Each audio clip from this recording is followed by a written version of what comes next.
नमस्कार दोस्तों। आज हम लोग हड़प्पा सिविलाइजेशन के कल्चर के बारे में पढ़ेंगे, देखेंगे उनकी संस्कृति किस प्रकार थी। तो इसके बारे में चर्चा करने से पहले हड़प्पा सिविलाइजेशन के कल्चर के क्या क्या बिंदु हैं जिस पर हम लोगों को इस टॉपिक में डिस्कस करना है। तो सबसे पहले हम लोग देखेंगे कि हड़प्पा सिविलाइजेशन के फाउंडर कौन थे, फाउंडर का ध्यान देंगे। उसके बाद हम लोग देखेंगे कि उनका कैसा शासन था, एडमिनिस्ट्रेशन किस प्रकार से करते थे, तो इस पॉइंट्स पर डिस्कस करेंगे। उसके बाद हम लोग देखेंगे कि स्क्रिप्ट कैसी थी, किस प्रकार के लिपि वगैरह भाषा क्या जानते थे, तो इसके बारे में डिस्कस करेंगे। इसके अतिरिक्त हम लोग देखेंगे सील्स उसकी कैसे थे, उनके समय में मुहर वगैरह कैसे थी, मुद्रा के रूप में भी कुछ प्रयोग होती थी, उनका बाटर सिस्टम वैसे था, रिलीजियस लाइफ उनके किस प्रकार से, तो ये सब देखेंगे। हम लोग देखेंगे बीट्स वगैरह मन का माला का प्रयोग करते थे, तो वो कैसे क्या था उस पर भी हम लोग ध्यान देंगे। इसके अतिरिक्त भी देखेंगे हम लोग उनके सिटी पैटर्न के बारे में बात करेंगे कि कैसा इनका सिटी पैटर्न था, नगर का प्रतिरूप कैसा था। व्यापार के बारे में डिस्कस करेंगे, उनके एग्रीकल्चर्स देखेंगे, तकनीक का भी डिस्कशन करेंगे, मेजरमेंट स्केल्स पर देखेंगे। तो बहुत सारे इस पर बात करने के पॉइंट्स हैं जिस पर हम लोग डिस्कस करेंगे। आज हम लोग इन बिंदुओं में से कुछ बिंदु पर डिस्कस करेंगे, क्योंकि वीडियो का साइज बड़ा हो जाने से हम लोग अगले वीडियो में उसको और देख लेंगे। लेकिन कुछ यहाँ पर पॉइंट्स को हम लोग देखते चल रहे हैं, सिलसिलेवार से देखेंगे। फाउंडेशन के बारे में आते हैं कि सिंधु घाटी या हड़प्पा सभ्यता के निर्माता कौन थे। वो as the founder of Harappan civilization, तो फाउंडर और निर्माता के बारे में हम लोग डिस्कस करेंगे। तो देखेंगे सिंधु क्षेत्र में रहने वाली प्रथम प्रजाति जो मानी जाती है वह प्रोटो ऑस्ट्रेलॉइड को मानते हैं। प्रोटो ऑस्ट्रेलॉइड को इतिहासकार मानते हैं कि वहाँ के प्रथम वहाँ के प्रजाति थे, रेसेस थे जो कि वहाँ रहते थे। प्रोटो ऑस्ट्रेलॉइड प्रजाति जो वर्तमान में भारत के शेड्यूल कास्ट और शेड्यूल ट्राइब से उनको रिसेंबल करते हैं, यानी माना जाता है कि प्रोटो ऑस्ट्रेलॉइड वाला ग्रुप्स जो है वो शेड्यूल कास्ट और शेड्यूल ट्राइब से रिलेटेड है और ये निर्माता माने जाते हैं। लेकिन जो अधिकतर विद्वानों का, अधिकतर इतिहासकारों का सहमति है, तो उसमें आप देखेंगे भूमध्य सागरीय प्रजाति के लोग, मेडिटेरियन रेसेस के लोगों को माना जाता है। तो परीक्षा में जैसे हम लोग को आता है सिंधु सभ्यता के निर्माता कौन थे, तो हम लोग इसी को लगाते हैं, क्योंकि ज़्यादातर इतिहासकारों का मानना है कि वो मेडिटेरियन रेसेस के थे, भूमध्य सागरीय प्रजाति के थे। और यह प्रजाति इस समय दक्षिण भारत में पाया जाता है। साउथ इंडिया में द्रविडियंस से इनको जोड़ा जाता है। तो इस तरह की बातें हैं। ज़्यादातर सर्वमान्य मत भूमध्य सागरीय प्रजाति, मेडिटेरियन रेसेस पर हैं। तो यही मूल रूप से आप देखेंगे भूमध्य सागरीय प्रजाति को ही फाउंडर्स माना जाता है। तो ये पॉइंट्स हो गया। अब हम लोग आते हैं नगर के एडमिनिस्ट्रेशंस पर, देखते हैं, प्रशासन पर ध्यान देते हैं, कैसा उनका प्रशासन था, उसके पीछे क्या साक्ष्य हैं, तो ये सब देखेंगे हम लोग। तो सिंधु सभ्यता के राजनीतिक संगठन हैं, पॉलिटिकल ऑर्गेनाइजेशंस हैं, उसको हम लोग देखेंगे। मैच्योर जो सभ्यता थी 2600 BC से लेकर 1900 BC तक कार्बन डेटिंग के हिसाब से ज्ञात होता है। तो ये इनकी टाइमिंग थी। और जो वहाँ की लिपि वगैरह हम लोग देखें स्क्रिप्ट्स को, तो उनकी लिपि अभी पूरी तरह से समझी नहीं जा सकती है, पूरी तरह से डिसिफर नहीं किया गया है। तो पूरी तरह से उनको समझने में अभी भी दिक्कत हो रहा है, और इसलिए इनके सभ्यता के बारे में कैसे इनका एडमिनिस्ट्रेशन तक खुल के नहीं ज्ञात होता है। फिर भी हम लोग एविडेंसेस के आधार पर तय करने का प्रयास करेंगे। मंदिर की जहाँ तक बात है, टेम्पल्स की, तो टेम्पल्स मिले नहीं, टेम्पल्स यहाँ मिले नहीं हैं। जो भी कुछ एक रिलीजियस पॉइंट से जो कुछ हम लोग को दिख रहा है वहाँ पर, तो हम लोग मोहनजोदड़ो का स्नानागार के बारे में पढ़े हैं, बृहद स्नानागार के बारे में सुन रखे हैं, ग्रेट बाथ, उसको इंग्लिश में हम लोग ने जाना। और हम लोगों ने जाना है कि वो रिचुअल्स टाइम पर, धार्मिक संस्कार के समय पर उसको स्नान के रूप में प्रयोग करते थे। तो great bath only use for the ablutions means स्नान के लिए यूज करते थे, धार्मिक स्नान वहाँ करते थे। तो ये सब कुछ पॉइंट्स हैं, पहले हम लोग आउट करेंगे क्या था, तब उसके एडमिनिस्ट्रेशन को हम लोग तय कर पाएंगे। मोहनजोदड़ो में भी हम लोगों ने देखा था कि कुछ केंद्रीय संगठन दिख रहे थे, पुरोहित का भवन वगैरह दिख रहा था। तो इस तरह के पॉइंट से हम लोग को मार्गदर्शन करेगा कि वहाँ का एडमिनिस्ट्रेशन क्या था। तो ये पॉइंट्स हम लोग, मंदिर वहाँ मिली नहीं, स्क्रिप्ट को बहुत बेहतरीन ढंग से हम लोगों ने समझा नहीं है, कुछ केंद्रीय संगठन का कोई विशेष साक्ष्य नहीं मिलता, केवल कुछ पुरोहित भवन, सभा भवन इस तरह का हम लोगों ने देखा है। निश्चित रूप से कुछ कह पाने में कठिन है, पूरी निश्चित रूप से नहीं कह पा रहे हैं। हड़प्पा सभ्यता में आप देखेंगे मोहनजोदड़ो, पंजाब में हड़प्पा, सिंधु क्षेत्र में आप देखेंगे मोहनजोदड़ो मिलता है, पंजाब में हड़प्पा मिलता है, राजस्थान में कालीबंगा मिलता है, गुजरात में लोथल मिलते हैं। तो इस प्रकार से कई स्वतंत्र इकाइयाँ वहाँ पर दिख रही थी। आप जानते हैं कि महाजनपद काल 600 BC के आसपास मिलता है, उस समय 16 महाजनपद का नाम आया है। और उनके बाद आप देखेंगे मौर्यन एम्पायर में भारत विस्तृत रूप से भारत दिखता है। तो मौर्यन एम्पायर से पहले कभी कोई उस तरह का पॉलिटिकल यूनिटी की बात भारत में कम दिखी है। और आप देखेंगे इसको हम लोग कहते हैं the sub continent did not witness, कभी भी हम लोग का इस तरह का गवाह नहीं रहा है such a large political unit until the rise of Mauryan empire. Mauryan empire के उदय से पहले कोई बड़ा राजनीतिक इकाई नहीं थी। और इस प्रकार से हड़प्पा में भी हम लोग देख रहे हैं कि मोहनजोदड़ो, हड़प्पा, कालीबंगा, लोथल, ये सब एक प्रकार से अपना अलग अलग इंडिपेंडेंट यूनिट टाइप के दिखते हैं। कोई निश्चित रूप से नहीं कहा जा सकता है कि वो एक इकाई था, संगठन था। तो ये चीज़ हम लोग इस पे लिख सकते हैं। यानी मौर्यन एम्पायर से पहले भारत इतना पॉलिटिकल यूनाइट नहीं था। महाजनपद काल में भी आप 16 महाजनपद, अलग अलग महाजनपद थे जो अपने आप में इंडिपेंडेंट थे। हाँ, मगध एम्पायर सबसे बड़ा था, ये हम लोग उसमें देखेंगे। एल वासन एक इतिहासकार हैं, इनके हिसाब से बताया जाता है कि हड़प्पा सभ्यता में पुरोहितों का शासन था, रूल ऑफ प्रीस्ट था। किंतु इसमें देखेंगे कि निश्चित रूप से कहा नहीं जा सके, मंदिर मिला नहीं, प्रीस्ट रहता तो निश्चित रूप से मंदिर मिलता, मंदिर से वो एडमिनिस्ट्रेशन करते। तो यहाँ मंदिर नहीं मिला, इसलिए रूलर ऑफ प्रीस्ट कहना भी दिक्कत की बात है। केवल वही हम लोग के पास वन ग्रेट बाथ जो मिल गया है और may have been used for the ablutions, स्नान के लिए यूज किया जाता था, रिचुअल बाथ के लिए, धार्मिक प्रथा के लिए उसको प्रयोग करते थे। बस इतना ही मिल पा रहा है, मंदिर का कोई एविडेंसेस मिलता नहीं। इसलिए निश्चित रूप से नहीं कहा जा सकता कि Harappa civilization ruler of priest था, पुरोहितों का शासन था। इसी प्रकार से डॉक्टर आर.एस. शर्मा ये बताते हैं कि बड़े हड़प्पा का जो शासन था वो मर्चेंट के हाथों में था, बनिया लोग के हाथों में था, रूल ऑफ मर्चेंट्स के हाथों में था। तो इसके लिए भी कुछ कह नहीं सकते। गेस इसलिए करते हैं क्योंकि ट्रेड करते थे, व्यापार करते थे, विदेशों से, मिस्र से, मेसोपोटामिया से व्यापार होती थी।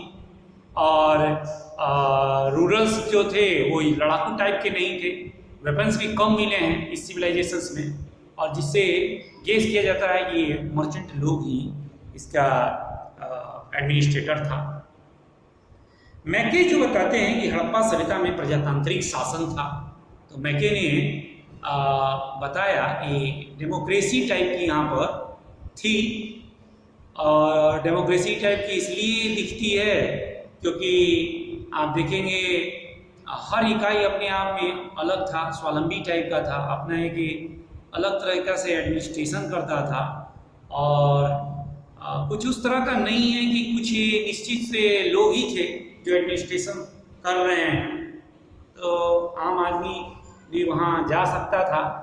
तो प्रजातांत्रिक का भी गेसिंग है, पूरे निश्चित रूप से नहीं कहा जा सकता कि डेमोक्रेसी का कोई वहाँ पर इलेक्शन वगैरह का कुछ उस तरह का फंडा था, जनता चुनती थी रूलर्स के बारे में। तो मैके का भी एक गेसी है ये प्रजातांत्रिक शासन।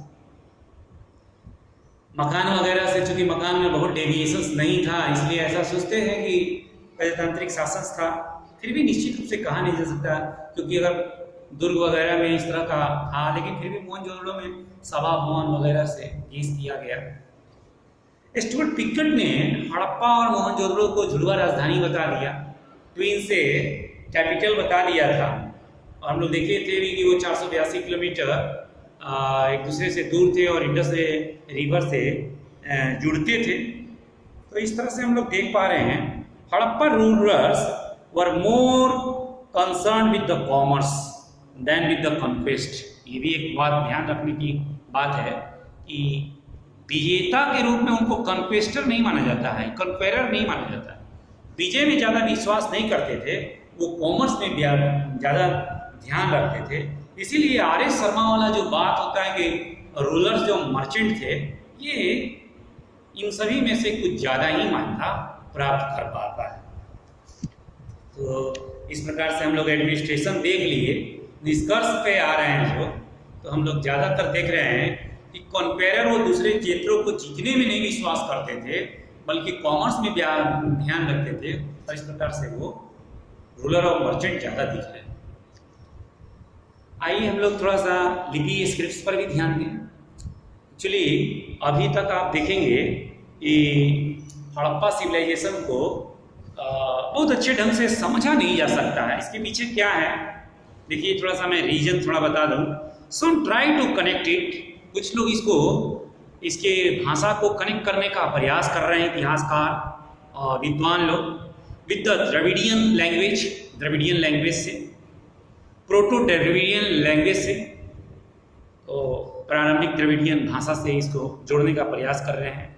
अदर्स जो है इसको संस्कृत से भी जोड़ने का प्रयास कर रहे हैं, सुमेरियन भाषा से इसको जोड़ने का प्रयास कर रहे हैं। सुमेरियन वही मेसोपोटामिया के ही इकाई है वो, तो उससे भी जोड़ने का प्रयास कर रहे हैं। बट नन ऑफ दीज, कोई भी रीडिंग इज सेटिस्फैक्ट्री, कोई भी इसको अच्छे संतोषजनक नहीं पढ़ पाया है। Therefore the Harappan contribution to the literatures, इस तरह से हड़प्पा सभ्यता का जो लिटरेचर के प्रति, स्क्रिप्ट के प्रति जो योगदान का जो बात किया जा रहा है, नॉर कैन वी से, कुछ निश्चित रूप से हम लोग नहीं कह सकते anything about their ideas and beliefs, उनके विचार और विश्वास के बारे में कुछ निश्चित रूप से हम लोग नहीं कह पा सकते हैं, क्योंकि अभी तक कोई बहुत अच्छा डिसीफर नहीं किया जा सका। डिसीफर मीन्स उसको अच्छे ढंग से समझ पाना, डिसीफर नहीं कर पाए हैं। तो ये बातें हैं। हड़प्पन लैंग्वेज का जो भी ज्ञात हुआ है, स्क्रिप्ट इन्वेंशन करने का प्रयास किया गया है, उनके आर्ट ऑफ राइटिंग के बारे में जानने का प्रयास किया गया है। The earliest specimen of the Harappan scripts, Harappa लिपि का जो प्रारंभिक स्पेसिमेन नोटिस किया गया था, वो 1853 ईस्वी में स्क्रिप्ट को नोटिस किया गया, स्क्रिप्ट को पहचानी गई और कंप्लीट स्क्रिप्ट डिस्कवर्ड टिल 1923 ईस्वी तक उसके स्क्रिप्ट को इन्वेंट कर लिया गया, खोज लिया गया है, डिस्कवर कर लिया गया, पर अभी तरफ से कंप्लीटली डिसीफर नहीं किया गया, पूर्ण रूप से समझा नहीं जा सका। तो अभी तक ये बातें, तो ये बात हम लोग बेसिक समझ गए। जो इनके समकालीन एक सभ्यता थी, मेसोपोटामिया की सभ्यता, जो आप देखेंगे सुमेरियन की सभ्यता, बेबीलोनिया की सभ्यता और अराकेसिया की सभ्यता से मिलकर बनी हुई है। ये सभ्यता में आप देखेंगे उनकी लिपि किलाक्षर थी, मिट्टी पर कील से, नेल से खुरेद कर उनकी लिपि लिखी जाती थी और किलाक्षर लिपि मेसोपोटामिया की थी। जबकि हड़प्पा सभ्यता की जो लिपि थी वो मौलिक थी। मौलिक की सेंस में, मौलिक का मतलब इंडिसे, वो खुद का इंडिजीनियस लिपि उनकी थी और उनकी लिपि पिक्टोग्राफियल थी, भाव चित्रात्मक थी। उसके चित्र से चित्र बना होता था और उससे मीनिंग निकालते थे। तो भाव चित्रात्मक लिपि है, पिक्टोग्राफ है, चित्र बने हुए टाइप का ये लिपि है। और यही कारण था कि इनके किसी भी अभिलेख में बहुत ज़्यादा वर्ण नहीं लिखता। अभी हम लोग धौलावीरा का बात किए थे, उनके अभिलेख पर सिर्फ 9 वर्ण मिले हैं, 9 पिक्टोग्राफ मिले हैं। और उससे मीनिंग निकाला जाता है। तो पिक्टोग्राफ इनका जो चूंकि लिपि है, तो पिक्टोग्राफ से आप देखेंगे वर्ड्स बहुत कम आते थे, शब्द कम आते थे, मीनिंग ज़्यादा निकलता था। तो इस तरह का इनका भाव चित्रात्मक लिपि है। और इस प्रकार से भाव चित्रात्मक लिपि मेसोपोटामिया की लिपि की लाक्षर से अलग टाइप की थी, इंडिजीनियस इनकी खुद की लिपि थी। और ये जो लिपि होती थी गोमुख पद्धति से लिखी जाती थी, यानी बाएं से दाएं और दाएं से बाएं दोनों तरफ से लिखी जाती थी। इसी को हम लोग ब्रूस्टोफेडेन सिस्टम भी कहते हैं। Boustrophedon system of writing of script लिखने का ब्रूस्टोफेडेन सिस्टम्स इसको हम लोग कहते हैं। इस तरह के आप देखेंगे पिक्टोग्राफ में अंग्रेजी का यू अक्षर सबसे ज़्यादा मिला है, तो उस तरह के अक्षर ज़्यादा मिले हैं। जियो का पिक्टोग्राफ में अगर लिविंग थिंग्स के स्क्रिप्ट्स आप देखें तो फिशेस का ज़्यादा मिला है, मछली का चित्र ज़्यादा मिला है। जो सबसे बड़े स्क्रिप्ट मिले हैं उसमें जो सबसे बड़े अभिलेख मिले हैं, इंस्क्रिप्शन मिले हैं, उसमें 26 से पिक्टोग्राफ्स थे, 26 से मूल चिन्ह उसके मिले हैं भाव चित्र के। और किसी ने भी अभी तक दावे के साथ पूरी तरह से पढ़ नहीं पाया, मैं बार बार आपको बता रहा हूँ। और ये मेसोपोटामिया और मिस्र की लिपि से डिफरेंट है, कि लाक्षर लिपि जैसी ये नहीं है। तो ये इंडिजीनियस लिपि है। और हम लोग समझ पा चुके हैं कि Harappan did not right long inscriptions, बहुत लंबा इनका अभिलेख नहीं होता था, क्योंकि इनका जो भाव चित्रात्मक लिपि है बहुत कुछ कह देती थी अपने से। Most of record of A script on seal, तो सील पर ज़्यादा ही इनका भाव चित्रात्मक मिले, अभिलेख पर नहीं मिल जाता। मुहरों पर जो छोटे छोटे मुहर बने होते थे उस पर ज़्यादा इनके पिक्टोग्राफ्स बने होते थे। तो ये हम लोग जान चुके। नेक्स्ट आइए, अब हम लोग सील के ही बारे में आ जाते हैं। सील के बारे में स्टडी कर लेते हैं, बहुत इम्पोर्टेंट है सील। मुहर इनका सबसे इम्पोर्टेंट देखते हैं। हम लोगों ने देखा था मोहनजोदड़ो में मुहर पर ही पशुपति का चित्र मिला था। 3 गर्दन वाले 3 मुंह वाले पशुपति मिले, जिसको आदि शिव से प्रतिबिंब वो कर लिया गया, रिसेम्बल्स। एक तरफ देखे थे हम लोग हाथी मिल गया, बाघ मिल गया बाएं तरफ, दाहिने तरफ तो बाएं तरफ भैंसा और गेंडा भी मिल गया टूटा हुआ। पैर के पास उनके हिरण का भी मिल जा रहा है पिक्टोग्राफ्स। तो इस तरह का हम लोग देखे थे पशुपति का सील्स वगैरह। या हड़प्पा में हम लोगों ने देखा था सील्स में पेड़ की मचान पर एक व्यक्ति बैठा हुआ है, तो इस तरह का सील्स हम लोग देखे थे। तो सील्स बहुत इनका इम्पोर्टेंट है। किसके बने होते थे इसको हम लोग जरा देख लें। सैलखड़ी का सबसे ज़्यादा सील मिला है बना हुआ। सैलखड़ी मीन्स स्टीलाइट का है। फायंस का है, फायंस FAIENCE। कांचली मिट्टी उसको हम लोग फायंस को कहते हैं। इसी प्रकार से गोमेद के मुहर्स काफ़ी मिले हैं। चौट के, पकी मिट्टी के, पकी मीन्स ब्रैकेट किले के पका हुआ किले मिट्टी का, ये मोहरे मिले। तो इस तरह के इस चीज़ों के बने होते थे। स्टोन्स के भी बने होते थे सील्स। सबसे ज़्यादा वही स्टीलाइट सील स्टोन्स का बना मिला है। तो ये ध्यान रखिएगा। लोथल और देसलपुर से तांबे की भी मोहरें मिली हैं। ऐसा नहीं है कि मेटल सील्स नहीं मिले, मेटल सील्स भी मिले हैं। लोथल हम लोग जानते हैं, लोथल काठीवाड़ा प्रायद्वीप पर है, खंबात की खाड़ी के ऊपर हम लोगों ने पढ़ लिया। देसलपुर, वही देसलपुर भी आप देखेंगे उसी काठीवाड़ा प्रायद्वीप पर ही है, और बंदर के पास ही है वो देसलपुर। वहाँ से तांबे की मोहरें मिली हैं। और ज़्यादातर जो मोहरे का आकार होता था वो स्क्वायर शेप में होते थे, वर्गाकार होते थे, जो 2.8 × 2.8 के बने होते थे। The greatest artistic creation of the Harappan cultures are the seals. Seals जो था वह सबसे महान उनका आर्टिस्टिक क्रिएशन था। उस तरह का बहुत ज़्यादा हाई-फाई आर्टिस्टिक क्रिएशन नहीं है। जो भी इनके क्रिएशन आर्ट वगैरह आप देख पाते हैं, मुहरों पर देख पाता है। About 2000 seals have been found. 2000 seals लगभग प्राप्त हो चुके हैं। और किसका मोहरों पर किसका ज़्यादा चित्र मिले हैं। तो एक श्रृंगी पशु का, यूनिकॉर्न एनिमल का, वन हॉर्न बुल का, तो इस तरह का चित्र ज़्यादा मिला है। एक श्रृंगी पशु वाला मोहर सबसे ज़्यादा मिला है। यूनिकॉर्न एनिमल वाला, एक सींग वाला पशु का ज़्यादा मिला। वन हॉर्न बुल भी उसको कह देते हैं, कभी कभी राइनो से भी उसको समकक्ष करते हैं। तो कॉन्टेस्ट का राइनो पर भी चला जाता है। हम्फ बुल वाला भी सील्स मिले हैं। और हम बुल जानते हैं, कुबड़ वाला सांड जो होता है कुबड़ वाला, वो पाया सिंधु में अभी भी बहुत फेमस है। चौराहे पर अगर हम लोग को या मार्केट में हम बुल मिल जाता है, हम लोग रास्ता छोड़ देते हैं। तो आज भी देखेंगे हड़प्पा सिविलाइजेशन का हम लोग के हिंदू में बहुत प्रभाव है उनका। तो हम बुल के चित्र वाले भी खूब मोहर मिले हैं, अच्छे मोहर बांधे गए हैं। हम बुल वाले बहुत अच्छे क्वालिटी का, यानी पूजनीय उनको सील माना जाता है।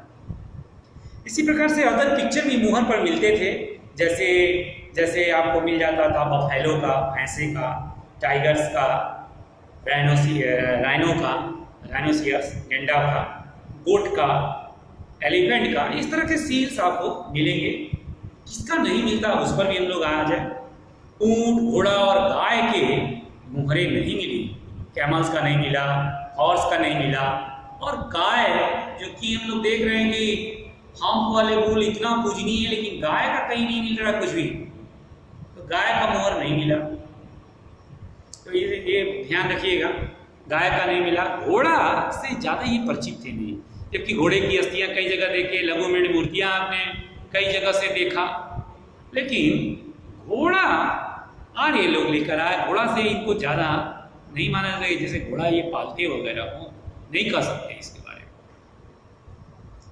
मोहनजोदड़ो से पशुपति की मुहर मिली, हमने पहले भी आपको डिस्कस कर लिया। वर्गाकार के अतिरिक्त भी कई शेप के मुहर मिलते थे, ऐसा नहीं है कि सिर्फ वर्गाकार ही मिलता था, वर्गाकार ज़्यादा मिलता था। ये आंसर में आप ध्यान दीजिएगा कि मुहर में वर्गाकार ज़्यादा मिला, आयताकार भी मिला, ऐसा नहीं है कि आयताकार नहीं मिला, या वृत्ताकार मुहर नहीं मिला वो भी मिला। तो ये ध्यान रखिएगा।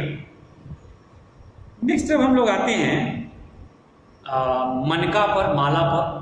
मनका मीन्स माला, बीड्स इसको इंग्लिश में कहते हैं। तो जो माला बनते थे वो सैलखड़ी के बनते थे। सैलखड़ी पत्थर है, सियालाइट, शंख का, गोमेद भी एक प्रकार का पत्थर है। सीप, समुद्र वगैरह में मिलते सीप, हाथी दांत के, सोने चांदी, तांबा, इन सब के माला बनते थे, बीड्स बनते थे। सर्वाधिक संख्या में माला सैलखड़ी के ही मिले हैं। मुहर जो मिले हैं, यहाँ भी माला भी दिख रहे हैं, इस लाइट का ही ज़्यादा मिल रहा है। बेलनाकार मनका, जो बेलनाकार शेप का जो मनका था, वह सबसे ज़्यादा लोकप्रिय था। तो ये ध्यान रखिएगा। अब मेन बात हम लोग करते हैं धार्मिक जीवन पर। तो धार्मिक जीवन पर डिस्कस करते हैं। सैंतो सभ्यता को ज़्यादातर लोग मानते हैं मात्रात्मक सभ्यता थी, मैट्रियार्कल सोसाइटी थी। हड़प्पा से एक आयताकार मुहर मिला है, आयताकार मुहर, और स्त्री के गर्भ से निकलता हुआ पौधा उस पर दिखाया गया है।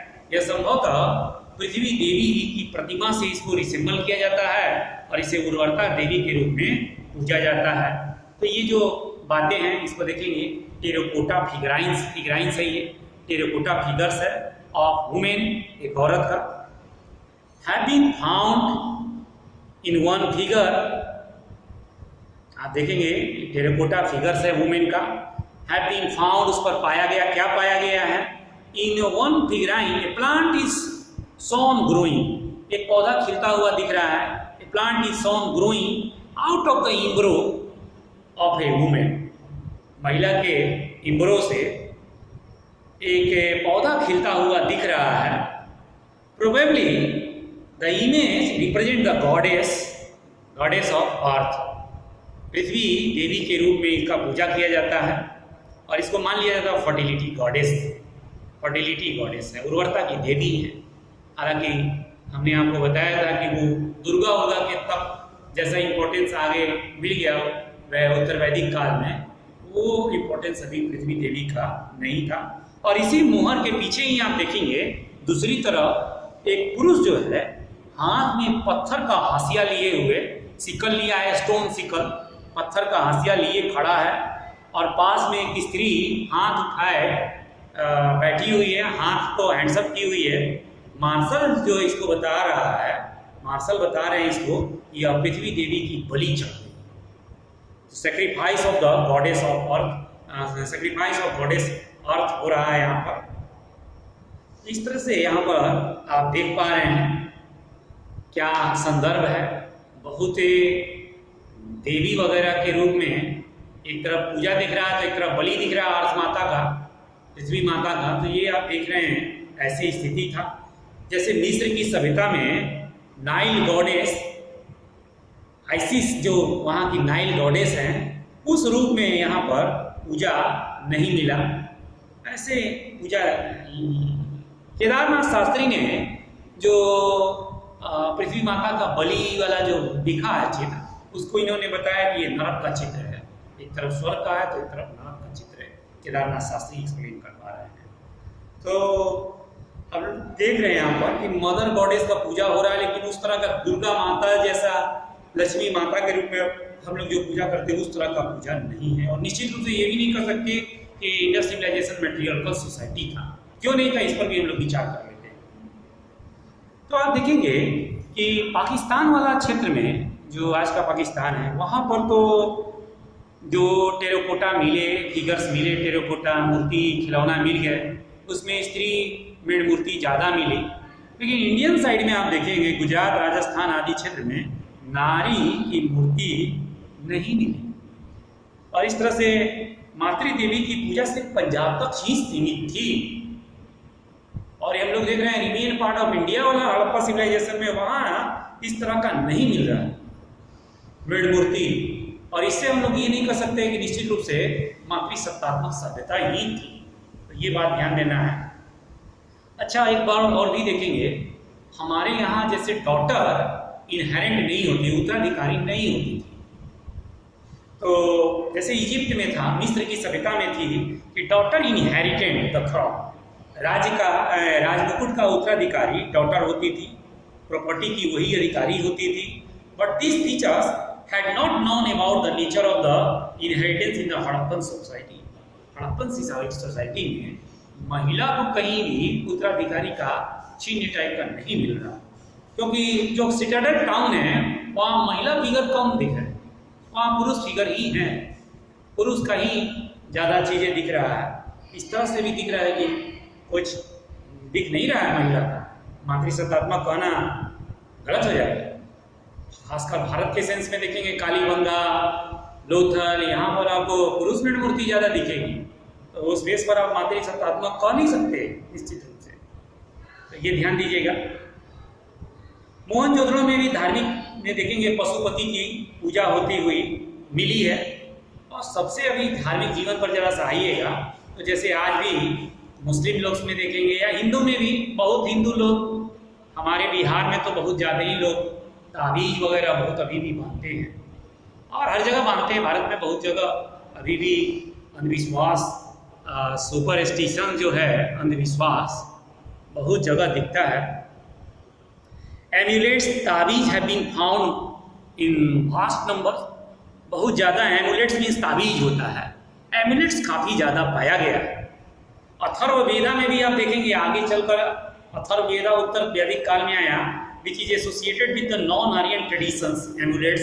अथर्ववेदा में भी नॉन आर्यन, सिंधु घाटी की सभ्यता के लोग को नॉन आर्यन कहते हैं।